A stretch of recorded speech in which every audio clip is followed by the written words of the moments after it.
Hello friend, আজ বানিয়ে নেব আমরা ভেজিটেবল পোলাও।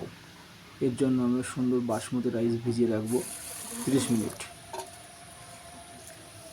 ভিজিয়ে রেখে এরপর দেশি ঘি নিয়ে নেব। দেশি ঘিয়ের মধ্যে আমরা গরম মশলা দিয়ে দেবো। তার মধ্যে জল দিয়ে জলটাকে ফুটিয়ে গেলে এর মধ্যে সল্ট, সুগার, কাজু, কিশমিশ, ফ্রাই ভেজিটেবল দিয়ে এবার ভেজা হওয়া রাইস দিয়ে সুন্দর করে স্লোলিভাবে পাকিয়ে নিতে হবে। জল শুকিয়ে গেলে ঢাকা দিতে হবে। 10 মিনিট পর রেডি হয়ে যাবে আমাদের ভেজিটেবল পোলাও। রেডি হয়ে গেছে আমাদের ভেজ পোলাও। আমরা চিকেনের সঙ্গে সার্ভ করে দেবো।